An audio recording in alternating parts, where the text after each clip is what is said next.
নমস্কার, campaign calling মিডিয়ায় আপনাদের সকলকে স্বাগত জানাই। আমি অনন্যা এবং আমাদের সঙ্গে আজ রয়েছেন বিজেপি মুখপাত্র শ্রী সৌরভ শিকদার। সৌরভদা, আপনাকে স্বাগত জানাই ক্যাম্পেইন কলিং মিডিয়ার পক্ষ থেকে। বেনজির ঘটনা ঘটছে কলকাতা হাইকোর্টে এবং তা নিয়ে কিন্তু উত্তপ্ত রাজ্য রাজনীতি। এবং কলকাতা হাইকোর্টে বিচারপতি অভিজিৎ গঙ্গোপাধ্যায় এবং বিচারপতি সৌমেন সেনের মধ্যে যে সংঘাত হয়েছে তা নিয়ে সোমবার সুপ্রিম কোর্টে শুনানি হয়েছে এবং মেডিকেলে ভর্তি সংক্রান্ত সমস্ত মামলা হাইকোর্ট থেকে, কলকাতা হাইকোর্টের হাত থেকে সরিয়ে শীর্ষ আদালতের দখলে নিয়ে আসা হয়েছে এবং সেই মামলাগুলি শীর্ষ আদালতেই শুনানি হবে। আগামী 3 সপ্তাহ পরে আবার মেডিকেল মামলা শুনানি হবে সুপ্রিম কোর্টেই। কি বলবেন এই বিষয়ে? দেখুন, জাস্টিস গাঙ্গুলি এবং জাস্টিস সিনহা, অমৃতা সিনহা, এদের নাম কিন্তু ভারতবর্ষের জুডিশিয়ারির হিস্ট্রিতে লেখা থাকবে। এরা কেন এটা করেছে? বিচার ব্যবস্থা মানুষের সবার জন্যে। আমাদের সংবিধান বলেছে যে বিচার পাওয়ার অধিকার প্রত্যেকটা সমাজের প্রান্তিক মানুষেরও আছে। সেই বিচার ব্যবস্থা যখন প্রভাবিত হয়, সেই বিচার ব্যবস্থাতে যখন কোনো একজন অ্যাক্টিং জাজ, হাইকোর্ট জাজ, বিচারপতির ওপরে এরকম গুরুতর অভিযোগ ওঠে, তো সেটার আই ওপেনার তো এরা দুজনে। সুতরাং ভারতবর্ষের হিস্ট্রি অফ জাস্টিসে এই দুজনের নাম কিন্তু লেখা থাকবে এবং অত্যন্ত এটা একটা দুর্ভাগ্যজনক ব্যাপার যে বাংলা আজকে সারা ভারতবর্ষে মমতা ব্যানার্জি এবং তার সাগরেদদের কল্যাণে এটা একটা চোরের রাজ্য বলে একটা তকমা পায়। আর চোরের রাজ্য মানে আপনি দেখুন, ছোট থেকে ছোট লোক যারা কোনো দিন হয়নি, মানে যাদের নাম অবধি কোনো দিন জানা যেত না, আজকে তারাও কিন্তু প্রচার মাধ্যমের আলোতে চলে এসছে। কোনো ভালো কাজের জন্যে না। কিসের জন্য এসছে? তাদের বাড়ির থেকে টাকার পাহাড় পাওয়া গেছে। এই কুন্তল, এই শান্তনু, এই শেখ শাহজাহান, এদের তো তার আগে মানুষ চিনত না। শাহজাহানকে হয়তো চিনত এলাকার কুখ্যাত দুষ্কৃতী হিসেবে, কিন্তু আজকে সারা ভারতবর্ষ এদের নাম জেনে যাচ্ছে। কি? কারুর বাড়ির থেকে টাকার পাহাড় পাওয়া গেছে, কারুর বাড়ির থেকে নিয়োগ দুর্নীতির নথি পাওয়া গেছে, আর কেউ মানে তদন্তকারী অফিসারদের উপরে লোক দিয়ে হামলা করিয়েছেন, পেছন থেকে বড় বড় কথা বলছেন। তো তাহলে তো সবার আগে এই রাজ্যের প্রশাসনিক প্রধান হিসেবে এবং এই রাজ্যের গৃহমন্ত্রী হিসেবে মমতা ব্যানার্জির পদত্যাগ করা উচিত। কারণ আপনারা দেখিয়েছেন, অনেকভাবে অনেক চ্যানেলে দেখিয়েছেন যে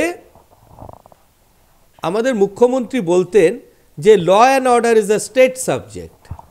তো তাহলে ল অ্যান্ড অর্ডার যদি স্টেট সাবজেক্ট হয়, আপনার রাজ্যে এত চুরি, এত অনিয়ম, কেন্দ্রীয় এজেন্সির ওপর হামলা, মানে কোন অপরাধটা নেই যে আপনার রাজ্যে হয় না, সেটার দায় কি উনি নেবেন না? তো আজকে এই সুপ্রিম কোর্ট আজকে একটা কিন্তু যুগান্তকারী রায় দিয়েছেন এবং পরোক্ষে এটা তো আমরা বলতেই পারি যে জাস্টিস গাঙ্গুলি যে অভিযোগগুলো করেছিল আজকে সুপ্রিম কোর্ট সেটা শুনেছে এবং যার জন্য সমস্ত মামলা সরিয়ে নেওয়া হয়েছে হাইকোর্ট থেকে। সুপ্রিম কোর্ট নিজে শুনবে যাতে মানুষের উপর থেকে, মানুষের বিচার ব্যবস্থার উপর থেকে আস্থাটা না উঠে যায়। সৌরভদা, এই যে আপনি বললেন যে সুপ্রিম কোর্ট নিজের হাতে নিচে যাতে বিচার ব্যবস্থার উপর থেকে মানুষের আস্থা না উঠে যায়, কিন্তু এই ঘটনা যে বারবার ঘটছে, মানে সাধারণ মানুষ তো শেষ বিচার পাওয়ার জন্য হাইকোর্টেই যাবে।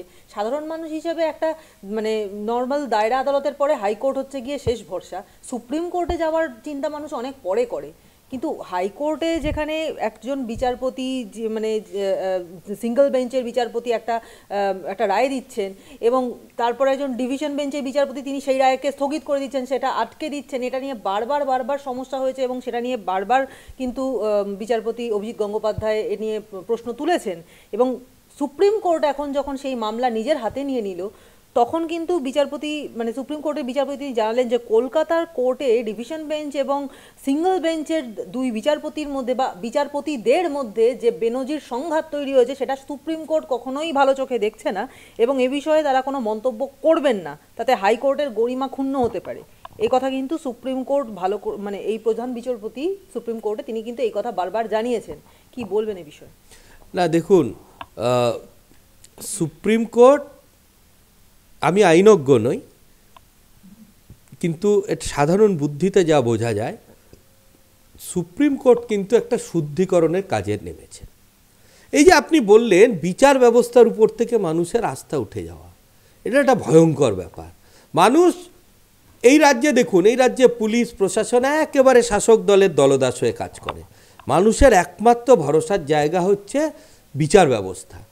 সেই বিচার ব্যবস্থার কিছু মানে বিচারপতিদের ওপরে যখন অন্য বিচারপতিরা আঙুল তোলেন, তখন সাধারণ মানুষের মনে কিন্তু বিচার ব্যবস্থার উপর একটা অনাস্থা আসতে বাধ্য।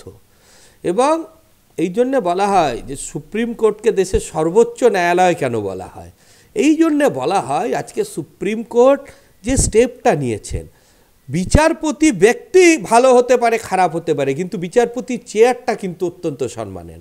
সেই সম্মানটা রেখে আজকে সুপ্রিম কোর্ট পুরো মামলাটা নিজেদের হাতে নিয়েছেন এবং এই একজন বিচারপতি বা একজন কোনো part and parcel of the সিস্টেমের জন্যে কিন্তু মহামান্য হাইকোর্টের গরিমা ক্ষুণ্ণ হতে দেওয়া যায় না। স্যালুট সুপ্রিম কোর্টকে।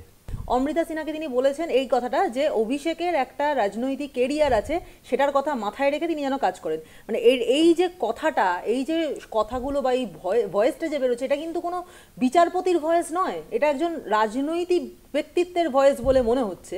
এবং সেখানে দাঁড়িয়ে শীর্ষ আদালত যখন হাইকোর্টের সিঙ্গল বেঞ্চের বিরুদ্ধে সওয়াল করছেন হচ্ছে আইনজীবী কপিল সিব্বল, তিনি তখন বলছেন যে সিঙ্গল বেঞ্চ থেকে মামলা সরানো হোক এবং মেডিকেলের ভর্তি মামলা সরিয়ে যদি না নেওয়া হয় তাহলে সেই একই ঘটনা বারবার ঘটবে। এবং বিচারপতি গঙ্গোপাধ্যায়ের নাম উল্লেখ না করে তিনি বলছেন যে সিঙ্গল বেঞ্চের বিচারপতি সভায় যাচ্ছেন, সুতরাং বিচারপতির নামটা উল্লেখ করছেন না বটে, কিন্তু তার বিরুদ্ধেই যে তাদের বক্তব্য সেটা কিন্তু কপিল সিব্বল জানিয়ে দিচ্ছেন। যেখানে দাঁড়িয়ে আমাদের অভিজিৎ গঙ্গোপাধ্যায় বারবার এই প্রশ্ন তুলছেন যে রাজ্যের একজন রাজনৈতিক ব্যক্তিত্বের কেরিয়ারের ক্ষতি হয়ে যাবে, সেই মর্মে একজন বিচারপতি কি করে আরেকজন বিচারপতিকে এই নির্দেশিকা দিতে পারেন? কি বলবেন এই বিষয়ে? না, আমি একটা জিনিস আপনার কাছে একটু ক্লিয়ার হয়ে নিতে চাই। আপনি যে বললেন যে রাজনৈতিক ব্যক্তির মতো কথা বলছে, এটা আপনি কাকে মিন করছেন? মানে জাস্টিস গাঙ্গুলিকে না জাস্টিস সেনকে? অবশ্যই জাস্টিস সেনকে। জাস্টিস সেনকে। তো এই জন্যে দেখুন, বিচারপতিরাও এন্ড অফ দ্য ডে কিন্তু দে আর অলসো হিউম্যান বিং। তারা মানুষ, তারা যতক্ষণ চেয়ারে বসে আছেন ততক্ষণ বিচারপতি, তার বাইরে কিন্তু এন্ড অফ দ্য ডে তারা একটা মানুষ। হ্যাঁ, কিন্তু সৌরভ, যে ব্যাপারটা এখানে আসছে যে একজন বিচারপতির আন্ডারে যখন একটা কেস চলছে, না আমি বলছি দেখুন, জাস্টিস গাঙ্গুলি নিজে একজন সিনিয়র লয়ার ছিলেন এবং তারপরে উনি হাইকোর্টের জাজ এবং অত্যন্ত মানে উনি একজন সফল আইনজ্ঞ হিসেবে ওনার একটা পরিচয় আছে। তো সেইখান থেকে একজন ওনার মতো সিনিয়র অ্যাডভোকেট এবং একজন হাইকোর্টের অ্যাক্টিং জাজ যখন আর একজন অ্যাক্টিং জাজের ওপরে এত গুরুতর একটা অভিযোগ করতে পারেন যে উনি কোনো রাজনৈতিক ব্যক্তির স্বার্থ দেখার জন্যে আর একজন বিচারপতিকে বলছেন বা লাইভ স্ট্রিমিং করা বন্ধ করে দিচ্ছেন, তখন কিন্তু এটা অত্যন্ত একটা গুরুতর অভিযোগ হিসেবে আমাদের মানতে হবে। কারণ এরকম তো না যে হাইকোর্টের বিচারপতিদের বিরুদ্ধে কি মন্তব্য করা যায় বা কি করা যায় না এই ব্যাপারে জাস্টিস গাঙ্গুলি ওয়াকিবহল নন। উনি যখন বলেছেন ওয়াকিবহল হয়েই বলেছেন এবং এই অভিযোগের তো একজন সাধারণ নাগরিক হিসেবে, পশ্চিমবঙ্গের একজন সাধারণ নাগরিক হিসেবে আমি তো চাইবো এটার উচ্চ পর্যায়ের তদন্ত হোক। মানে বিচারপতিরাও যে সন্দেহের ঊর্ধ্বে নয়, এটা কিন্তু জাস্টিস গাঙ্গুলি দেখিয়ে দিয়েছেন এবং উনি নিজে সামনে থেকে দাঁড়িয়ে দেখিয়েছেন। এবার যদি মনে হয় উনি ভুল বলেছেন, যেরকম মহামান্য সুপ্রিম কোর্টে আপনি বললেন যে রাজ্যের আইনজীবী কপিল সিব্বল দাঁড়িয়ে বলেছেন, তাহলে তারা সেখানে সেটার অভিযোগ জানাতে পারেন, মহামান্য সুপ্রিম কোর্ট বিচার করবে সেটা। কিন্তু আমি জাস্টিস গাঙ্গুলির এই যে কারেজটা, যে আজ পর্যন্ত কোনোদিন কোনো একজন বিচারপতি অন্যজন বিচারপতির ভুলটা চোখে আঙুল দিয়ে দেখিয়ে দিয়েছে, এইটা হয়নি। এবং এটার জন্য আপামর বাংলার জনসাধারণ, এই যে আপনি বললেন না 1000 দিন ধরে বসে আছে, আমি নিজেও গেছিলাম ওখানে, অনেকেই গেছিলেন, বা যারা চাকরির থেকে বঞ্চিত হয়েছে, যে মেধাবী ছাত্রছাত্রীরা মেডিকেলে জায়গা পায়নি, আমাদের রাজ্যেরও এক নেতার মেয়ের নাম উঠছে এইভাবে র্যাঙ্ক টপকে তাকে ওখানে করে দেওয়ার, এরকম অনেক নাম আরও সামনে আসবে। তারা কিন্তু দু হাত তুলে জাস্টিস গাঙ্গুলিকে আশীর্বাদ করবেন এবং তাদের লড়াইয়ের মুখ হয়ে কিন্তু জাস্টিস গাঙ্গুলি লড়ছে। হ্যাঁ, মানে বিচারপতি অভিজিৎ গঙ্গোপাধ্যায় তিনি প্রকাশ্যে সৌমেন সেনের বিরুদ্ধে এমন একটা কথা বলেছেন যেটা মানে সাধারণত কখনো দেখা যায় না। বিচার ব্যবস্থার কালো দিন এটা একটা, এটা বিচার ব্যবস্থার একটা কালো দিন, কিন্তু তার পেছনের কারণটা বুঝতে হবে যে আজকে জাস্টিস গাঙ্গুলির মতো এত একজন আইনের প্রাজ্ঞ ব্যক্তি, একজন বিচারপতি, তিনি জানেন এর এফেক্ট কি হতে পারে, তিনি জানেন এর নিয়ম কি আছে, বিচারপতিদের উপরে কতটা বলা যায় কতটা বলা যায় না, আমার আপনার থেকে উনি অনেক বেশি জানেন। তিনি যখন জনসমক্ষে বলছেন তখন এটা তো মেনেই নেওয়া যায় যে অভিযোগ গুরুতর এবং কোনো বিনা প্রমাণ সাপেক্ষে উনি এরকম কথা বলবার মতো লোক নয়। হ্যাঁ অবশ্যই, এবং সেই অভিযোগটা কি উনি করেছেন সেটা একবার আপনাকে বলি। তিনি বলছেন যে একাধিকবার বিচারপতি গঙ্গোপাধ্যায়ের দেওয়া নির্দেশ জাস্টিস সৌমেন সেন তিনি খারিজ করে দিয়েছেন, নিয়োগ দুর্নীতি সংক্রান্ত মামলাও রয়েছে তার মধ্যে, এবং বিচারপতি সেনের বিরুদ্ধে রাজনৈতিক উদ্দেশ্য প্রণোদিত হওয়ার অভিযোগটাও তুলেছেন বিচারপতি গঙ্গোপাধ্যায়। এবং তিনি বলছেন কিসের জন্য জাস্টিস সৌমেন সেনের এমন অসাধারণ তৎপরতা সব বিষয় নিয়ে, প্রত্যেকটা মামলা যেটা জাস্টিস গঙ্গোপাধ্যায় অথবা জাস্টিস সিনহার কোর্ট আন্ডারে ছিল সেইগুলোকে খারিজ করে দেওয়া বা সেখানে মানে রদ করে দেওয়ার একটা ব্যবস্থা করা বা সেটাকে কোনোভাবে আটকে দেওয়ার ব্যবস্থা করা, লাইভ স্ট্রিমিং বন্ধ করা, এই জাতীয় কাজগুলো কিন্তু সৌমেন সেন একের পর এক মানে যুদ্ধকালীন তৎপরতায় করেছেন। কি মনে হয় আপনার যে মানে এত তৎপরতা কিসের জন্য? দেখুন, আমি আবার বলছি, এত গুরুতর অভিযোগ, এর তদন্ত হওয়া উচিত। মহামান্য সুপ্রিম কোর্ট নিশ্চয়ই এর তদন্ত করবেন বা যেটা প্রয়োজনীয় সেটা করবেন, কিন্তু আমার মনে হয় না এই পরে, এই গুরুতর অভিযোগের পরে যে বিচারপতির নামে এই অভিযোগ উঠেছে তার কোর্টে, তার এজলাসে তার কোনো রায় আর মানুষ আস্থা রাখবেন। কারণ এত বড় অভিযোগ যখন একটা উঠেছেন, আমি জানি না উনি তার কি প্রতিবাদ করেছেন বা তার কি সিস্টেম আছে সেটা আমার জানা নেই, কিন্তু এখনো অবধি তার তরফ থেকে তো আমরা কোনো বক্তব্য পাইনি। তো মৌনতা সম্মতির লক্ষণ যদি আমরা ধরে নিই তাহলে তো অভিযোগ অত্যন্ত গুরুত্ব। এবং একজন বিচারপতিকে দেখুন, সমাজে টপ মোস্ট প্রায়োরিটি দেওয়া হয় একজন হাইকোর্টের বিচারপতিকে সব দিক দিয়ে, যে কোনো ব্যাপারে। ওনারা যখন রাস্তায় যান ট্রাফিক আটকে দেওয়া হয় বা সর্বোচ্চ নিরাপত্তা পান বা সর্বক্ষেত্রে অগ্রাধিকার পান। কেন পান? কারণ হচ্ছে তারা ওই চেয়ারটাতে বসে আছেন, তার একটা আলাদা গরিমা আছে। আজকে যদি আমি সেই চেয়ারের গরিমা সম্বন্ধে আমি যদি ওয়াকিবহল না থাকি, আমি যদি সেই গরিমা রাখার কাজটা আমি যদি না করতে পারি, তাহলে তো আমার উপরে আঙুল উঠবে। অবশ্যই এই যে বিষয়টা আপনি বলছেন যে চেয়ারের গরিমা যদি না রাখতে পারি, এবং এই প্রশ্নটা শুধু আপনার নয়, এটা আপামর রাজ্যবাসীর প্রশ্ন যে কেন সৌমেন সেন এই জাতীয় কাজ করছেন। এবং এত যে প্রশ্ন উঠছে, যার বিরুদ্ধে উঠছে জাস্টিস সৌমেন সেন, তিনি কিন্তু একদম মুখে কুলু পেটে বসে আছেন, তিনি কোনো কথাই বলছেন না। কেন মনে হয় আপনার যে তিনি একদম মুখ বন্ধ করে রেখেছেন? না, আমি তো ওটাই বললাম এক্ষুনি। তার মানে কি মৌনতা সম্মতির লক্ষণ? মানে দুটো জিনিস হতে পারে। একটা, উনি সঠিক জায়গায় সঠিক প্রক্রিয়া মেনে হয়তো উনি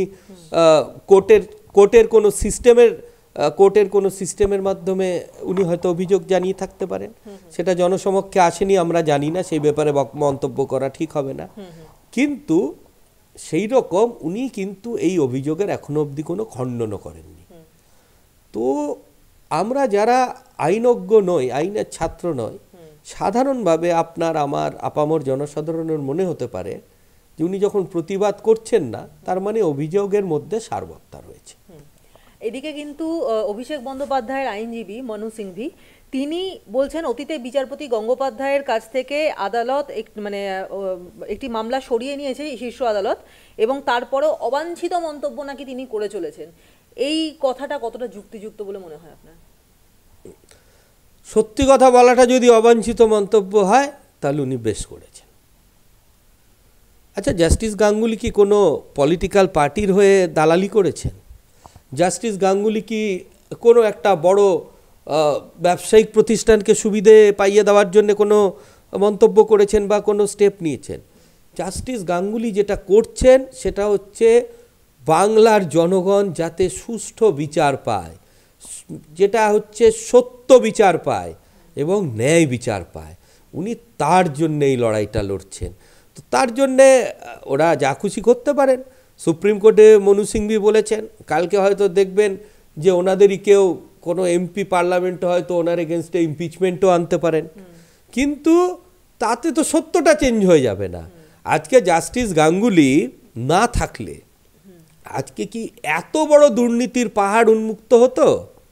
এই যে লোকের বাড়ির থেকে কোটি কোটি টাকার বান্ডিল বেরোচ্ছে, লোকের হাজার হাজার কোটি টাকার সম্পত্তি বেরোচ্ছে, হাজার হাজার কোটি টাকা বিদেশে পাচার করা হয়েছে সেটা বলা হচ্ছে, সেটা যদি উনি মানে এটা যদি উনি ওপেন করে দিয়ে থাকেন সবার কাছে, তো তাহলে তো উনি তো ঠিক ওনার কাজটা ঠিকই করছেন। এদের অবাঞ্ছিত মনে হচ্ছে যাদের স্বার্থ আছে। আপনি দেখুন, যেদিন শাহজাহানের ওখানে ইডির উপরে হামলা হলো, সেই দিন উনি একটা অন্য মামলায় বললেন ওখানে যে ওখানে কেন্দ্রীয় বাহিনীর হাতে বন্দুক ছিল না, তারা গুলি চালাতে পারেননি। কই আর কোনো বিচারপতি তো বললেন না এটা। এবং উনি, আমি আবার বলছি, উনি অবাঞ্ছিত মন্তব্য করার লোক না। ওনার দায়রা কতটুকু উনি না জেনে উনি কথা বলার লোক না। সুতরাং উনি যেটা বলেছেন অত্যন্ত ভেবেচিন্তে বলেছেন, এবং একজন সাধারণ মানুষ হিসেবে, পশ্চিমবঙ্গবাসী হিসেবে জাস্টিস গাঙ্গুলিকে বিগ স্যালুট। আর এই লড়াইয়ে পুরো পশ্চিমবঙ্গের লোক ওনার সাথে আছে, তাদের শুভকামনা আছে, তাদের আশীর্বাদ আছে। সৌরভদা, আপনি এক্ষুনি যে কথাটা বলেন সেখানে আমি দুটো পয়েন্টে আপনাকে এক প্রশ্ন করব। সেটা প্রথম সেটা হচ্ছে যে আপনি এক্ষুনি বললেন যে উনি মানে জাস্টিস গাঙ্গুলি তিনি কি কোনো রাজনৈতিক মানে দলের হয়ে কথা বলছেন, আপনি এটা এক্ষুনি বলেন। এবার এই প্রসঙ্গে কিন্তু তৃণমূল থেকে বারবার বলা হয়েছে, মানে তৃণমূলের যারা মুখপাত্র রয়েছে তারা কিন্তু বারবার বলেছেন যে জাস্টিস গাঙ্গুলি আপনাকে নতুন রাজনৈতিক জীবনের জন্য শুভকামনা জানাই, আপনি বিজেপির হয়ে কথা বলছেন, এই কথাও বলেছেন। এবং দ্বিতীয় কথা সেটা হচ্ছে যে যখন এই যে আপনি এক্ষুনি বললেন যে যখন কেন্দ্রীয় বাহিনী ওখানে ছিল এবং তিনি বললেন যে কেন কেন্দ্রীয় বাহিনী গুলি চালালো না, এই প্রসঙ্গেই কিন্তু এই প্রশ্নটা এসছে যে জাস্টিস গাঙ্গুলি কেন এই জাতীয় কথা বললেন, যে কেন্দ্রীয় বাহিনী কেন গুলি চালালো না, এই বিষয়টা বললেন, এবং তার জন্য কিন্তু তার দিকে আঙুল তোলা হয়েছে যে তিনি কোনো রাজনৈতিক মানে দলের হয়ে কথা বলছেন প্রথমত। এবং দ্বিতীয় পয়েন্ট সেটা হচ্ছে ইমপিচমেন্টের কথা যে আপনি বললেন, জাস্টিস গাঙ্গুলি কিন্তু ইমপিচমেন্টের দাবি করেছেন। তিনি কিন্তু বারবার এই প্রশ্নটা তুলেছেন যে সৌমেন সেনের বিরুদ্ধে কেন ইমপিচমেন্ট করা হবে না, হ্যাঁ শীর্ষ আদালত ইমপিচমেন্ট করবে না। এই দুটো বিষয় নিয়ে আপনি কি বলবেন? না দেখুন, ইমপিচমেন্টের ব্যাপারটা পুরোপুরি টেকনিক্যাল ব্যাপার। কোনো সাংসদ এটা মোশন আনতে পারেন বা এটা সুপ্রিম কোর্টের কলেজিয়াম থেকে ডিসিশন হতে পারে। আমি যেহেতু এটা টেকনিক্যাল ব্যাপার, আমি এই ব্যাপারে আমি মন্তব্য করব না। কিন্তু দ্বিতীয় নম্বর আপনি যেটা বললেন, জাস্টিস গাঙ্গুলি নাকি রাজনৈতিক জীবনের জন্য শুভেচ্ছা জানিয়েছেন তৃণমূলের মুখপত্র বা অনেকে। আচ্ছা বলুন তো, জাস্টিস গাঙ্গুলি কোন কোন মামলার শুনেছেন? নিয়োগ দুর্নীতি, আর তারপরে হচ্ছে আপনার এই শেখ শাহজাহান কোন মামলায় অভিযুক্ত? রেশন দুর্নীতি। তাহলে এখানে ডিপ্রাইভ করা হয়েছে, প্রতারিত করা হয়েছে বাংলার লোকজন। তারা কি সবাই বিজেপি করে? আজকে নিয়োগ দুর্নীতিতে যারা চাকরি পাওয়ার কথা কিন্তু তাদের জায়গায় পয়সা দিয়ে অন্য লোকে চাকরি পেয়ে গেছে, তারা কি প্রত্যেকে বিজেপি করেন? বিজেপির কর্মী, বিজেপির সদস্য না? রেশন দুর্নীতিতে যে যারা এই কেন্দ্র সরকারের পাঠানো রেশন পাননি বা নিম্নমানের খাবার পেয়েছেন, মানে আমরা তো বলি বিপিএল, বিলো পভার্টি লেভেলের মানুষ, মানে সাধারণ খেটে খাওয়া মানুষ যারা রেশন নিতে যান দোকানে, তারা কি সবাই বিজেপি করেন? জাস্টিস গাঙ্গুলি তাদের হয়ে কথা বলেছেন। তার মধ্যে বিজেপির লোক আছে, তৃণমূলের লোক আছে, সিপিএমের লোক আছে, অন্যান্য পার্টির, কংগ্রেসের লোক আছে, যে কোনো পার্টির লোক থাকতে পারে। এন্ড অফ দ্য ডে তারা পশ্চিমবঙ্গবাসী এবং তারা প্রতারিত, তারা বঞ্চিত। তাহলে বঞ্চিত প্রতারিতদের হয়ে কথা বললে যদি কারুর গায়ে রাজনৈতিক তকমা লাগিয়ে দেওয়া হয়, দেখুন রাজনীতি যে কেউ করতে পারেন ভারতবর্ষে। আজকে হয়তো উনি রিটায়ারমেন্টের পরে ওনার যদি ইচ্ছা হয় কোনো দলে করতেই পারেন রাজনীতি। এরকম হয়েছে, সুপ্রিম কোর্টের বিচারপতিরাও রাজ্যসভায় গেছেন বা অনেকে সক্রিয় রাজনীতিতে এসছেন। কিন্তু সেটা তো ওনার ব্যক্তিগত ব্যাপার, সেটা যদি চাইও সেটা করতে চাওয়াটা তো কোনো দোষ না। দোষটা হচ্ছে উনি কি ওই দলের বা যে কোনো দলের উপরে পক্ষপাতিত্ব দেখিয়েছেন? দেখাননি। উনি সাধারণ মানুষের যে দাবি, সাধারণ মানুষের যে বঞ্চনা, সাধারণ মানুষের যে নিপীড়না, উনি সেইগুলোকে সামনে তুলে ধরেছেন। তো উনি মানুষের জন্য লড়াই করছে, কে কি বলছে বলতে দিন।